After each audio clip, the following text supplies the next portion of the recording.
മതി കുട്ടിയത് ഇറങ്ങി വേണം.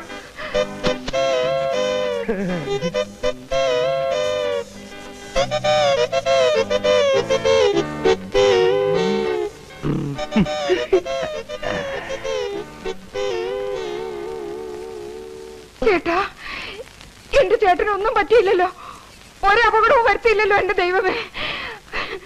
ഈ കൂടുതൽ ഇനി എന്ത് അപകടം വരാനാ എന്റെ കൊച്ചമണി? ഈ കശ്മലന്മാർക്ക് നീ പിടികൊടുത്തില്ലേ? എന്നെ കൊലക്ക് കൊടുത്തില്ലേ നീ?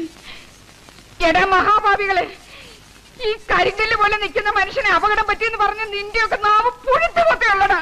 അപകടമൊന്നും പറ്റാത്തതിന് പ്രാവാണോ? സന്തോഷിക്കല്ലേ ചേട്ടത്തമ്മ വേണ്ടത്? പട്ടി, എന്റെയൊക്കെ കുടുംബം തകർത്തിട്ട് വേണോ അല്ലേടാ നിനക്കൊക്കെ സന്തോഷിക്കാൻ? അങ്ങനെ ചേട്ടൻ മാത്രം ഒറ്റയ്ക്ക് കുടുംബം വെച്ച് സൂചിക്കണ്ട. വട മായൻകുട്ടി, ഇപ്പൊ ചെന്നാലും അച്ഛനെ ഉടനെ ഇവിടെ എത്തിക്കാൻ പറ്റും. ബാക്കിയുള്ളവർക്ക് ഇനി കല്യാണം കഴിക്കാൻ ഒക്കെ ഇല്ലയോ? ഞാൻ അവിടെ ഇനി നിങ്ങളെ ഇവിടുന്ന് വിടുന്ന പ്രശ്നമില്ല. എടി കൊച്ചമണി, ഇവരെ പിടിച്ചു നിർത്താൻ, പിടിച്ചു നിർത്താൻ. തടയരുത്, വഴി തടയരുത്. ആര് തടഞ്ഞാലും ഞങ്ങൾ പോകും. ഞാൻ പറയുന്നു ഒന്ന് കേൾക്കണം. വേണ്ട, ബാക്കിയുള്ളതൊക്കെ ഇനി അച്ഛനോട് നേരിട്ട് പറഞ്ഞാൽ മതി. നിന്നോട് ഞാനല്ലേ പറഞ്ഞത് പോകരുതെന്ന്. നിനക്കിപ്പോ എന്താ വേണ്ടേ? ഒരു കല്യാണം കഴിക്കണം, അത് ഞാൻ നടത്തി തരുന്നു. അതൊന്നും പറ്റില്ല. നീ പോടാ. നീ ഉണ്ടാതിരി. എന്താ ഇപ്പൊ പറഞ്ഞത്? ഞാനിപ്പോ എന്താ പറഞ്ഞത്? കല്യാണം നടത്തി കൊടുക്കാന്ന്. നിന്റെ കല്യാണം ഞാൻ എനിക്കല്ല. അയ്യേ, നിന്റെ കല്യാണക്കാരി ഞാൻ ഏറ്റുന്നു.